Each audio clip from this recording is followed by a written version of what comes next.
Hello viewers, আসসালামু আলাইকুম। আপনারা দেখছেন টেক রাজন ইউটিউব চ্যানেলের সাথে আছি আমি রাজন।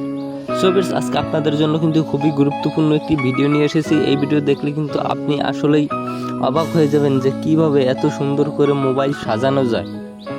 সো ভিউয়ার্স, আজকে দেখাবো আমাদের ফোনের নোটিফিকেশন বারে আমরা পছন্দের অ্যাপগুলো কিভাবে রাখবো। দেখেন, এই যে আমার নোটিফিকেশন বারে কিন্তু আমি আমার পছন্দের অ্যাপসগুলো রাখছি। এই যে এখানে ওয়াইটি স্টুডিও আছে, গ্যালারি আছে, ফ্রি ফায়ার আছে, ফেসবুক আছে, মেসেঞ্জার আছে, অনেক অ্যাপ আছে। এই অ্যাপগুলো কিন্তু আমার পছন্দ, এই জন্য আমি কিন্তু নোটিফিকেশন বারে রাখছি। আপনারাও কিন্তু চাইলে এইভাবে বারে রাখতে পারেন নোটিফিকেশন বারে। এখান থেকে কিন্তু আপনি ইউজ করতে পারেন। আমি ওয়াইটি স্টুডিওতে ক্লিক করলাম, ওয়াইটি স্টুডিও কিন্তু আমাকে নিয়ে গেল। সো বেশ, এই কাজটা শেখার জন্য কিন্তু সম্পূর্ণ ভিডিওটা দেখতে হবে, একটু স্কিপ করে দেখবেন না। বেশ, এই কাজটা যদি আপনার কোনো বন্ধুরা দেখে তাহলে কিন্তু আপনাকে বলবে যে বন্ধু আমাকে একটু করে দে না প্লিজ প্লিজ, অনেক ভালোই তোর সেটিংটা, এটা আমি আগে কখনো দেখি নাই, তোর সেটিংটা তো অনেক সুন্দর দেখায়, কিভাবে রাখলি যে নোটিফিকেশন বারে পছন্দের অ্যাপস, আমাকে একটু করে দে না। সো বেশ, এইভাবে করলে কিন্তু আপনাকে সবাই প্রশংসা করবে, আপনার বন্ধুরা কিন্তু আপনাকে ফোনের ইঞ্জিনিয়ার বলতে বাধ্য হবে। সো বেশ, ভিডিওটা শুরু করার আগে আপনারা যারা আমার চ্যানেলে নতুন আছেন তারা অবশ্যই চ্যানেলটিকে সাবস্ক্রাইব করুন অ্যান্ড পাশে থাকা বেল আইকন বাটনটি অল বেল আইকনে বাজিয়ে দিবেন। সো বেশ, আমার এই যে হোম স্ক্রিনে দেখতে পাচ্ছেন যে একটা অ্যাপ্লিকেশন, এই অ্যাপ্লিকেশনটা কিন্তু আপনাদের সবার প্রয়োজন হবে। সো বেশ, এই অ্যাপ্লিকেশনটা কিন্তু খুব ছোট। সো বেশ, এই অ্যাপ্লিকেশনটা কিন্তু 1.5 MBর একটা অ্যাপ্লিকেশন। এই অ্যাপ্লিকেশনটা কিন্তু আমাদের সবাই ইনস্টল করতে হবে। সো বেশ, এটা ইনস্টল করার জন্য আমরা সবাই গুগল প্লে স্টোরে চলে যাব। এই প্লে স্টোরে আসার পর এখানে সার্চ বক্সে সার্চ করবেন নোটিফিকেশন ট্যাক্স বার, লিখে সার্চ করার পর এখানে দেখবেন এইরকম একটা অ্যাপ্লিকেশন এসে পড়েছে।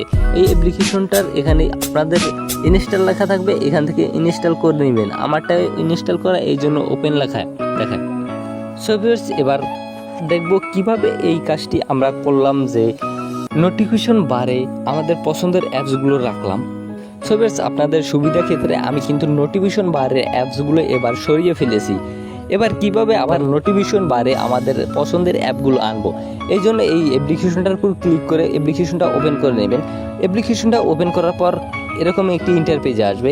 এইখান থেকে আপনার যেই অ্যাপটা পছন্দ, ওই অ্যাপ যেই নোটিফিকেশন বার রাখবেন সেই অ্যাপটার উপর এরকম ক্লিক করে ধরবেন।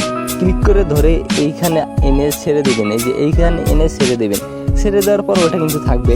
এবার অন্য অন্য অ্যাপগুলো পছন্দ থাকলে ওইটা আনবেন। এই যে আমি ওয়াইটি স্টুডিওটা এখান থেকে ক্লিক করে ধরে এইভাবে এনে এখানে ছেড়ে দিলাম।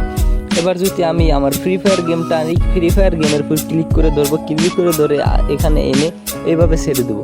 সো বেশ, এবার আমার নোটিফিকেশন বারটা আমি যদি দেখি তাহলে কিন্তু দেখতে পাচ্ছেন এখানে আমার ফ্রি ফায়ার, ওয়াইটি স্টুডিও এবং ইউটিউবও কিন্তু এখানে আছে। এইভাবে কিন্তু আপনার পছন্দের অ্যাপগুলো আপনি নোটিফিকেশন বারে রাখতে পারেন। সো ভিউয়ার্স, এই ছিল ভিডিওটি ভালো লাগলে অবশ্যই একটা লাইক করবেন অ্যান্ড কমেন্ট করে আপনার মতামত জানাবেন, সাবস্ক্রাইব করবেন, পাশে থাকা বেল আইকন বাটনটি অল বেল আইকনে বাজিয়ে দিবেন আমাদের নিত্য নতুন ভিডিও সবার আগে পাওয়ার জন্য। অসংখ্য ধন্যবাদ ভিউয়ার্স এতক্ষণ সাথে থাকার জন্য।